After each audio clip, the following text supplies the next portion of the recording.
Hi, my self आशीष। मैं बात कर रहा हूँ बुद्धिज़्म की। बुद्धिज़्म में मेरी बात चल रही थी आर्य सत्यों के बारे में। तो बुद्धिज़्म में बुद्ध का जो तृतीय आर्य सत्य है, उसके बारे में हम बात करेंगे आज। बुद्धिज़्म में जो बुद्ध का तृतीय आर्य सत्य है, वो बात करता है दुःख के निरोध की। निरोध को ही वह निर्वाण मानता है।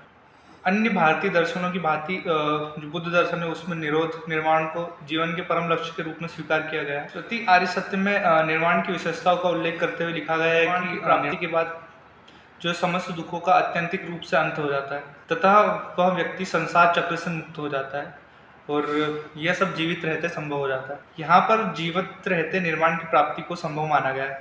बुद्ध का मानना था कि जीवित रहते निर्वाण प्राप्त करने के बाद भी आपकी मृत्यु तब तक नहीं होगी जब तक आपकी पुराने जो संचित कर्म है उनका फल आप भोग नहीं लेते इस जन्म में। जैसे ही आप कर्मफल का भोग कर लेते हैं तो आपकी मृत्यु हो जाती है, उसके बाद पुनर्जन्म नहीं होता।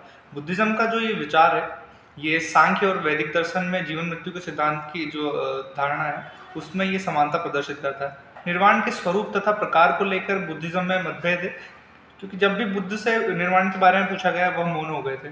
जब बुद्ध मौन हो गए तो उनके अनुयायियों तथा हीनयान के कुछ विद्वानों ने अपने अनुसार इसकी व्याख्या की। उनका मानना था कि जो निर्वाण शब्द है वो निषेधात्मक है।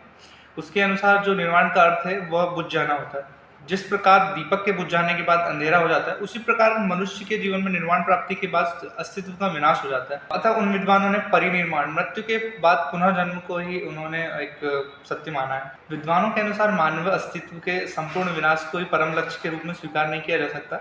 अतः कुछ विद्वान जो है निर्वाण का अर्थ पुनर्जन्म पथ न मानते हुए इससे जीवित रहते हुए संभव मानते हैं तथा बताते हैं कि निर्वाण की जो प्रकृति है वह निषेधात्मक के साथ साथ भावात्मक प्रकृति भी है, क्योंकि उनका मानना था कि इस स्थिति के बाद जो है मनुष्य का समस्त दुखों से छुटकारा हो जाता है तथा वह संसार चक्र के बंधन से छुटकारा प्राप्त कर लेता है और एक आनंदपूर्वक शांतिपूर्ण एक जीवन व्यतीत करता है। वो जीवित रहते अगर कोई निर्वाण की प्राप्ति करता है तो वह स्वार्थ रहित कर्म में अपना ध्यान लगाता है तथा वह जो पुनर्जन्म के उसके कर्म थे उसका निस्वार्थ भाव से कर्म करते हुए फल का भोग करता है।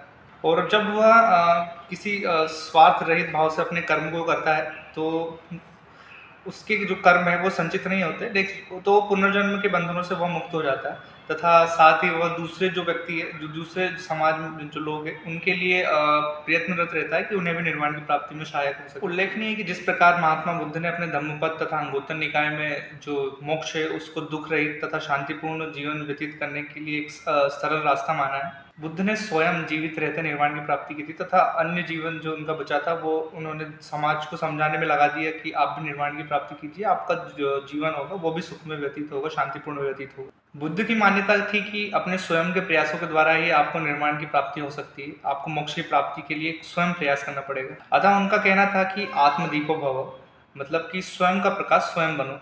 हीनयान संप्रदाय के जो लोग थे उन्होंने बुद्ध के इन विचारों को ध्यान में रखते हुए केवल स्वयं के मोक्ष के लिए जो कार्य करते हैं उन पे ध्यान दिया। ओवरऑल एक पॉइंट ऑफ व्यू से अगर देखा जाए तो जो महायान संप्रदाय था वो हीनयान संप्रदाय से हमेशा उच्च आदर्श विचारधारा रखता था।